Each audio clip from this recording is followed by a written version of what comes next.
কিন্তু মাল সম্পদ যেটা আছে, ধন দৌলত যেটা আছে, আল্লাহ পাক রব্বুল আলামিন যখন আপনারে দিবা আমারে দিবা, ধনের মালিক হওয়ার লগে লগে সম্পদটারে কিভাবে আমরা কাজে লাগাইতাম জীবনে ফিকির করতাম, চিন্তা ধারণা করতাম। যখন সম্পদ অধিক হয়ে যাইব, ভালো একজন আলিমর কাছে যাইতাম, জান্নেওয়ালা আলিমর কাছে, বলে আলিম সাহেব আমারে আল্লাহ অতটুকু সম্পদের মালিক বানাইছেন, সম্পদটা কিভাবে আমি, সম্পদের যাকাতটা আমার জীবনে আমি কিভাবে আদায় করতাম। যাকাতর মাসলা আমরা জানার দরকার আছে না? আছে। আমরা যাকাত আমার ফরজ কি না জানি না, ইলাও চলে। সম্পদ হইছে কতটুক, আরে আলিম সাহেবের কাছে গিয়া কইতাম ধরাইমো, কি জানো আলিম সাহেব যদি খুঁজিলাই, বুঝাইছেন মাসলা আপনার জানা নাই, কোনোদিন নসিহত শুনছেন না, ওয়াজও গেছেন না, আল্লাহ আপনার সম্পদওয়ালা বানাইছে, আপনি জানতা বলে মাসলাটা জানিয়ারা হয়। বলে আলিম সাহেব আপনি আমার যাকাতর মাসলাটা বর্ণনা করিয়া দেন, আমার জানা দরকার, আমার সম্পদ যেটা আছে আমি কিভাবে তার যাকাতরে আদায় করতাম। আলিম সাহেব আপনি আমার একটা ফয়সালা দেন, আমার কি পরিমাণ সম্পদ হইলে আমার উপরে হজ আবার ফরজ হয়ে যাব, এই ব্যাপারে আপনি জানা যায়। যার জন্য আল্লাহর বন্দেগান আমরা জানার অভাব নাই, জানতাম পারে, কিন্তু জীবনের মধ্যে আমরা আমলের প্রতি বড় ধরনের দুর্বল। মুসলমানের কুলে আল্লাহ আমরা জন্ম দিছ, সব থেকে বড় শুকরিয়া ওইটা আমরা রাখতাম, আমরা সব সময় আল্লাহর দরবার শুকরিয়া আদায় করতাম।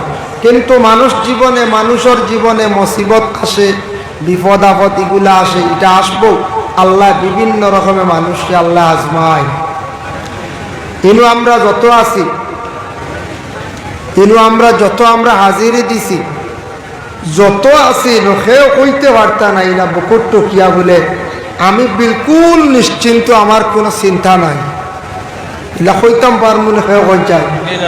একটা না একটা চিন্তা আছে, সেও নিজের বেমার লইয়া, সেও আপনার পরিবার লইয়া, সেও ছেলে লইয়া টেনশনও, বিভিন্ন রকমের এক একটা দুশ্চিন্তা আছে। সেও ব্যবসা লইয়া, সেও গাড়ি লইয়া, গাড়ির তো ব্যবসা, বিভিন্ন রকমের একটা চিন্তামুক্ত মানুষ থাকে।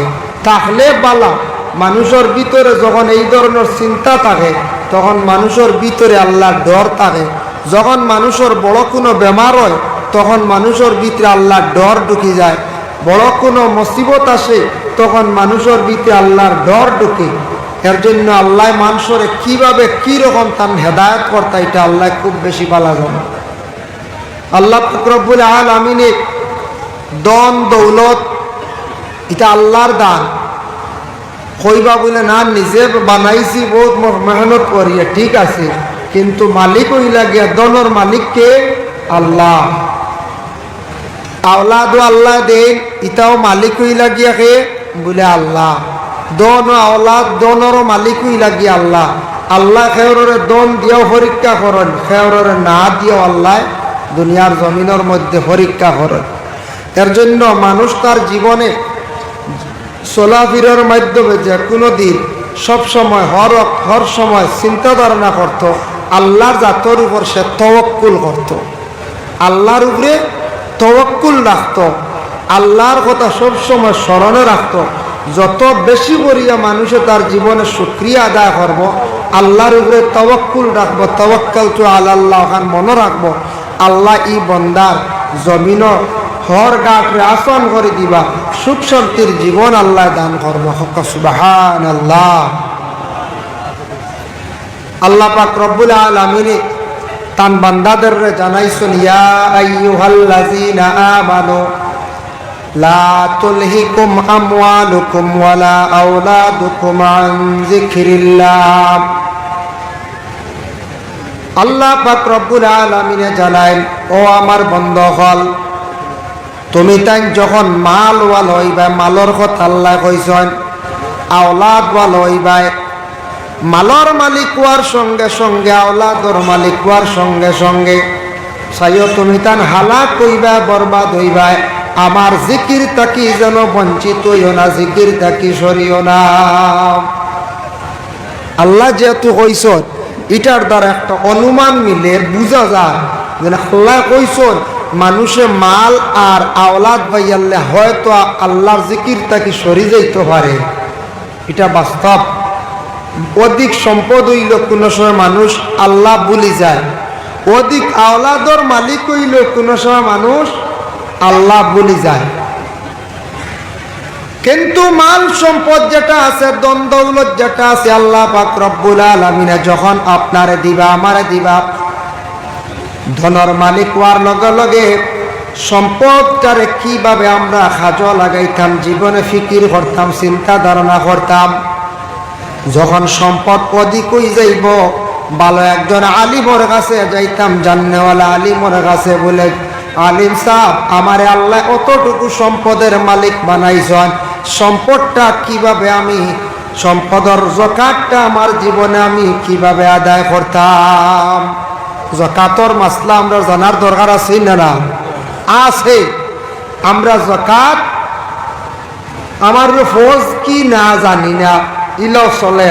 সম্পদ হইছে কতটুক, আর আলিম সাহর কাছে গিয়া কইতাম ধরাই মুখ কি জানো, আলিম সাহেব যদি খুঁজিলাই বুঝাইছিল কিবা তো খানো কই দিবা, বাদে উগ্রবাদী বাড়িতে আই দিতে পারে, বুঝাইছিল। মাসলা আপনার জানা নাই, কোনোদিন নসিহত শুনছেন না, ওয়াজও গেছেন না, আল্লাহ আপনার সম্পদওয়ালা বানাইছে, আপনি জানতা বলে মাসলাটা জানিয়া রাখেন। বলে আলিম সাহেব আপনি আমার যাকাতর মাসলাটা বর্ণনা করিয়া দেন, আমার জানা দরকার, আমার সম্পদ যেটা আছে আমি কিভাবে তার যাকাতরে আদায় করতাম। আলিম সাহেব আপনি আমার একটা ফয়সালা দেন, আমার কি পরিমাণ সম্পদ হইলে আমার উপরে হজ আবার ফরজ হয়ে যাব, এই ব্যাপারে আপনি জানা যায়। যার জন্য আল্লাহর বন্দেগান আমরা জানার অভাব নাই, জানতাম পারে, কিন্তু জীবনের মধ্যে আমরা আমলের প্রতি বড় ধরনের দুর্বল। এক জিনিস হইল জানার পরে অন্যরে জানাইতা, এক জিনিস জানয়, একটা জ্ঞান আপনি অর্জন করছেন, এটা অন্যরে আপনি কইতা, যদি কই আপনার ফায়দা কমে না। এক মাসলা একটা জানছেন, যে কোনো এক জিনিস জানছেন, জানার পরে অন্য জনের কাছে আপনার জীবনে আপনি ওটা জানাই, যত বেশি করি পৌঁছাইবা জানাইবা তত আপনার জিন্দগিত ফায়দা। কম তো না, কমে না, বরং আরো বাড়ে। আমাদের নিয়ে মাইরই না, মাটি লইয়া জমিনের মধ্যে মাইরিয়া থাকে, যে কোনো সম্পদ লইয়া দুনিয়ার জমিনের মধ্যে মানুষে ঝগড়া ফসাদ করিয়া থাকে। আল্লাহর বন্দেগান জানিয়া রাখা, যে কোনো দুনিয়ার জমিনের মধ্যে দেখতে পাইবা আপনি অনেক জায়গাত বাইয়ালি মিরাস লইয়া অনেক সময় দাঙ্গা মাইর লাগি গেছে গিয়া। বাইয়ালি সম্পদ লইয়া মাইর হইন না, মিরাস লিয়ে সম্পদ লইয়া মাইর। দেখো একটা জিনিস খেয়াল করিয়া, বাবা যতদিন জিন্দা আসন অতদিন আওলাদ সম্পদর মালিক না, তাই মালিকানা দাবি করতে পারেন না। ফারমানি বাপ থাকতে বলে আমি নিতাম গিয়ে বাজু, খেওর ক্ষমতা আসেন, তাই ওয়ারিস হইতে পারছেন না। বাপ থাকা অবস্থা কোনোদিন তাই ওয়ারিস নাই। যেই দিন বাবায় মৃত্যুবরণ করিলেই বা করার পরে বাবার সম্পদর মালিক সারা আওলাদ দখল হইছেন গিয়া। তখন আমাদের দেশের মধ্যে দেখা যায় যারা ছেলে পাইয়েন যারা আসন বনিন্তর হক নিয়ে কোনো জায়গার মধ্যে টানাটানি লড়াই আরম্ভ করেন। বনিন্তর হক গুলা পাইয়েনতে বাইর করিয়া দিতে সময় বড় বেড়া সেরা করেন। বাবা যেই সময় জমিন আসলা তখন কোনো মাত কথা নাই। আর যেদিন বাবা মারা গেছেন বাবার সম্পদ লইয়া বেশিরভাগ লড়াই টানাটানি আরম্ভ করছেন। কিন্তু বনিন যারা আছেন বিবাহ দিলাইছেন ঠিক আছে, বইনে যদি বাইনতে সম্পদ গুলা বাটিতে সময় বনিন তোর সম্পদ যতটুক রাখতা, এক বাইয়ে যদি 1 বিঘা পায় তাহলে বইনে পায় অর্ধেক বিঘা। কারণ বইন বাবার সম্পদর অর্ধেক মালিক, যেহেতু বইন বাবায় বিবাহ দিতে সময় বনির লগে তান মেয়ের লগে সম্পদ আরো দিয়া দিছন, মোহরও আছে। যার জন্য মেয়েটা স্বামীর বাড়ির পক্ষ থাকিও ভাইল, বাবার বাড়ির পক্ষ থেকে ভাইল। এর জন্য মুসলমান নারীদের সম্পদের অভাব নাই। কিন্তু আমরা দেশও বেশিরভাগ দেখা যায় কোনো বনিন দেখান দিকরা বাইর বাড়ির বাইর কাছ থাকি সম্পদগুলা বাবার আনতে পারডা না। বাবার কাছ থেকে সম্পদ আনা যান না, বাইনতে দেন না, টগাটগি করেন। যে বইনে উপযুক্ত যতটুক পায় সম্পদগুলা দিয়া দিতা, সম্পদটা দিয়া দিতা। যদি দেন না তাহলে ই হক যদি খাইন বনির হক, তাহলে তার শাস্তি কি তা আমি পরে আলোচনার যাইয়া। 2 নম্বরে থাকছে গিয়া, যদি একটা বাই মারা গেছেন, বাতি যান রইছেন, 32 দিন রইছেন, ছোট ছোট ইটা এতিম, এতিম যারা আছেন এতিমর হক আমাদের দেশের মধ্যে কিছু কিছু জায়গাত শোনা যায় বিয়া খাওয়া আরম্ভ হয়েছে। চাচা আছেন গার্জেন হিসাবে, এতিমর হক খাইলে কি হয় আল্লাহর যাতে জানান, ইন্নাল্লাযীনা ইয়াকুলুনা আমওয়ালাল ইয়াতামা যুলমান ইন্নামা ইয়াকুলুনা ফি বুতুনিহিম নারা। জানিয়া রাখো বন্ধুগণ, এতিমর হক যেটা আছে, তুমি তাই যদি এতিমর হক যদি খাই নাও, জুলুম করলা তার উপরে, আর যারা এইভাবে খাই নিব হালেকে জানিয়া রাখিও তোমার তানোর পেটর মধ্যে আগুন রে ঢুকাইলাই। পেটো আগুন ঢুকানি এতিমর হক খাওয়া, খেয়াল করছেন নিমার। এর জন্য এতিমর হক, বাইরু হক, বনির হক, হক খাওয়ার তাকি বাঁচার চেষ্টা করতাম। আপনার বর্তমান সময়ে সরকারে একটা সুন্দর সিস্টেম করছে নামজারি করা, শুনছেন তো আপনারা? নামজারি করার একটা সুবর্ণ সুযোগ মিলছেন না? না, সরকারে দিছে, অফিসিয়াল লাইনে হাত চলে। নামজারি করতে আমরা দেশ কিছু কোনো বাড়ির দেখা যায় ফসাদ দাঙ্গা, নামজারি করতে দিন না। কিতার লাগি দিন না জানেননি? এক বাইয়ে কইব বলে নামজারি করিয়া লাভ নাই, মাইজলা বাই গিয়ে বাদে বেচিয়া যাইব গে, এটা হিসেব ছোটই গিয়ে বেচিয়া যাইব গিয়া। এটা নামজারি না ওলা তাহক চিত্রাই তানরে সিফা মারি রাখতাম, শেপ দিতাম না, বনিরিকার নামজারি করতাম না, এগুন নামজারি করিয়া দিলে গিয়ে বেচিয়া নিব গিয়া। ও কথা আমরা রইল গিয়া মুসলমানের স্বভাব ব্যবহার বর্তমানে চলে রলা। নালিশ আয় কোনো সময় মাত আয় আমরার কাছে, তার লাগে হইয়া 5 বাই 4 বাই নামজারি করার যাই না। এর মধ্যে 2 জনের মত বা 3 জনের মত, এক বাইয়ে বিলকুল শেপ দে না, এক বাইয়ে কিতা করে বিলকুল শেপ দেন না। না না, ইটা ওলা তাহক যদি নামজারি ওইটা বেচিয়া ছড়াইলি বাবা দে আমার ভয় দিবা নাই। ও বাইর সম্পদ বাইয়ে বেশি লাগলো যে হেতা খরক তো কি তো হয়েছে, তুমি লইয়া পারলে রাখবা। বনির হোক বইনে নিত, বইনে যাচাই করবো লোহার লাগিয়ে, নতুবা তাই বিক্রি করিয়া নিত, আচ্ছা কম পয়সা তোমারে দেওয়া যাইব। কিন্তু নামজারি এখন একটা সুবিধা মিলছে, সরকারে আদেশ করছে, আমরা নামজারি কানেন আমরা সারা করতাম। বর্তমান সময়ে একদিন খান্দি বা আফসুস করবা নামজারি করতে পারতাম না, করলে প্রচুর পরিমাণ টাকা লাগবে। সারা হুশ করক্কা, খেয়াল করক্কা, এই ধরনের হিংসা হানাহানি ঠেলাঠেলির থাকি বাঁচার চেষ্টা করেন। নামজারির সময় আইছে, সারা নামজারি করক্কা। আল্লাহর বন্দেগান এখন শুনেন, বিশেষ করিয়া দেখক্কা আমাদের দেশের মধ্যে অনেক জায়গাত বাবা পাওয়া যায় এইভাবে হক লইয়া টানাটানি করা আরম্ভ হয়েছে আমাদের দেশও। দয়া করি আল্লাহ কেউ আসতে, আপনি ভাই, আপনার মার পেটর ভাই, মার পেটর বোন, আপন বোন, বইনে যদি দাবি করে বনির সম্পদটা বাইয়ে আপনি বার করিয়া দিলাও, আর বইনে যদি নে না দান করিয়া যায় বাইরে আপনি খাইলাও, কোনো বাধা নাই।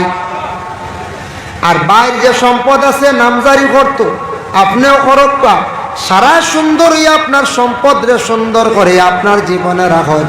নামজারি করার আপনারা চেষ্টা করক্কা, এইভাবে মনোবিবাদ রাখিও না, নতুবা খালি বাইয়ালির মধ্যে হিংসা পয়দা হইব। আর কোনদিন হিংসা করিয়া কোনদিন উন্নত হওয়া যায় না। হযরতে ইউসুফ আলাইহিস সালাতু ওয়াস সালামর 10 বাইয়াইতে হিংসা কষলা, কিন্তু বাইরে কিচ্ছু করতে পারছেন না। পারছেন ইউসুফ নবীরে মারতা, ধ্বংস করতা, কুয়াত ফালাইলা না, আইয়া কইলা মিছা মাতিলা, বনর বাগে খাইলিছে কইছো। ফাল্লানি ইউসুফ নবীর কোনো কমি করতা, দুশ্মনী করিয়া বাইয়াইতে পারছেন না। এর লাগি বাইয়ালিত কোনো জায়গাত দেখবা বাইয়ে বাইরে চাইব মারিয়া খাইলিত, বাইর সম্পদরা দাবিয়া খাইলিত। ইলা কোনো বাই দেখবা খাইলিছন কয়েকদিন জোর জবস্তি করিয়া, হয়তো ঠগিয়া বা কোনো রকমে খাইলিছন। বেশ দিন যায় না, একটা দেখবা বাইরে একটা বড় ধরনের বেমার হয়ে গেছে গিয়া। আল্লাহ যাতে ধরি লাইব যে বাইর উপরে আপনি জুলুম করছেন, বাইয়ে খান দিব, খান দিয়া কিন্তু আল্লাহর দরবারে দোয়া করব, আল্লাহ আল্লাহ আপনার ধরি লাইব। এমন অবস্থা হইব বড় ধরনের বেমার পড়বায়, মুসিবত পড়বায়, খান দিবাই। ইলা হইতে পারে তোমার কোনো আওলাদে জীবনে তোমার খান দাইতে পারি। যার কারণে মালওয়ালা হওয়ার পরে, ধন সম্পদ হওয়ার পরে মানুষ কোনো সময় আশা করি যায় সাহায্যর লাগিয়া, সাহায্যর লাগি খেওর বাড়ির যায় আওলাদ আনাত। আরব এক সময় আসলো, ইয়া আইয়ুহাল্লাযীনা আমানু তাকুল্লাহা ওয়া যারু মা বাকিয়া মিনার রিবা, ও আয়াতের ব্যাখ্যাত লেখছেন আরব এক সময় আসলো মানুষ আওলাদ আনাত গেলে পাইছে না, লাভ হইলে পাইছে। লাভ বুঝবাইছেন? হৌজের সুদ যে গোহন সুদ মানে লাভ হইলে দিছে, কিন্তু আওলাদ আনাত গেলে কোনো মানুষে আওলাদ পাইছে না। ওলা বেহাল অবস্থা আসলো আরব এক সময়। আওলাদ টেকা দিলে সওয়াব পাওয়া যায়, কিন্তু কইবা সওয়াব পাওয়া যায় ঠিক আছে হুজুর, আওলাদ দিয়ালে মিটা পয়সা আর মিলে না, এখানো মাতৃ ঠিক না হয়ে যায়। কোনো সময় দেখবা আমরা দেশ এক গুরু আসন আওলাদ নিত্রা, দোকান থেকে খরচ নিত্রা, আমার হয়েছে ও সম্পর্কে তোরা মাতিতা, আপনার মনে ভালো লাগেন না বলব, কিছু আরাম লাগেন না বুড়া লাগে। আমার হয়েছে ওটা কিছু ঋণ টিন আওলাদ ওটা হক সম্পর্কে ওটার লাগে মাতি, আর আনলে অন্য সাবজেক্ট দল লাভ।